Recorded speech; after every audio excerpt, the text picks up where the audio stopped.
5 ওয়াক্ত নামাজ কে কি পড়বেন একটু হাত তোলেন তো। জামশেদ মজুমদার বলছে এই জন্য নাকি আল্লাহ বলছে? নামাজ এই জন্য পড়বেন কি ওয়াজে শুনছেন তাই নাকি আল্লাহ ফরজ করছে? নামাজ এই জন্য পড়বেন কারণ এটা খুব ভালো কাজ নাকি এটা ছাড়া মুসলমান থাকা যায় না? বসেন বসেন। আচ্ছা, আপনি আমার বাড়িতে আসলেন, আপনাকে আমি ডাইল ভাত খাওয়াইলাম, এটা কি অস্বাভাবিক খানা নাকি স্বাভাবিক খানা?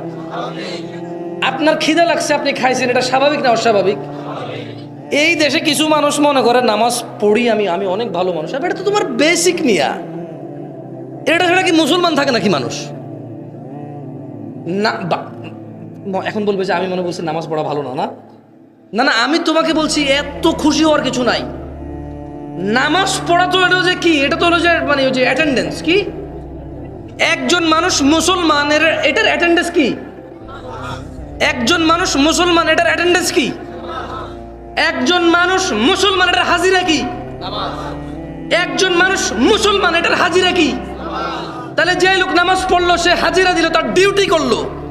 সে যে ইসলামে ভর্তি হলো আশহাদু আল্লা ইলাহা ইল্লাল্লাহ বলে ও আশহাদু আন্না মুহাম্মাদান আবদুল্লাহি ওয়া রাসূলুহু বলে, সে যে বললো আমি সাক্ষী দিচ্ছি আল্লাহ ছাড়া মাবুদ নাই, আল্লাহ নবী মুহাম্মদ সাল্লাল্লাহু আলাইহি ওয়াসাল্লাম ওনার বান্দা এবং রাসূল, সে ভর্তি হয়েছে কিনা ইসলামে?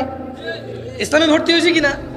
এখন তার ক্লাস, ডেইলি ক্লাস হচ্ছে সে নামাজে আসা মানে অ্যাটেন্ডেন্স দিয়ে যাও যে হ্যাঁ লাব্বাইক, আমি যে সাক্ষী দিছি আল্লাহ ছাড়া মাবুদ নাই, এটা আমি আজকে হাজিরা দিছি। যেই লোকটা নামাজে হাজিরা দেয় নাই, ওই যে সে বলছে আল্লাহ ছাড়া মাবুদ নাই, আল্লাহ নবী সাল্লাল্লাহু আলাইহি ওয়াসাল্লাম, আল্লাহ নবী আল্লাহর রাসূল ও বান্দা, সে ওই সাক্ষীর বাস্তবায়ন করলো না, সে ওই সাক্ষীর কি করলো না। একটা লোক যদি কোনো কোম্পানিতে চাকরি নেয় আর যদি সে কোম্পানিতে ডিউটিতে না যায়, তার কি বেতন হবে? একদিন গেল না, 2 দিন গেল না, 5 দিন গেল না, তার কি বেতন হবে? চাকরি থাকবে?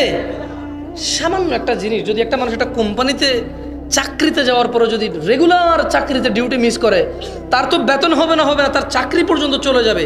তাহলে একজন মানুষ যখন সাক্ষী দিয়ে ইসলামে আসে যে আল্লাহ ছাড়া মাবুদ নাই, আর যখন ওই আল্লাহ সালাতকে ফরজ করে, অনিবার্য করে, দিনে 5 বার করে, সে যদি এটা থেকে বিরত থাকে, তাহলে তার কিভাবে ঈমান থাকে?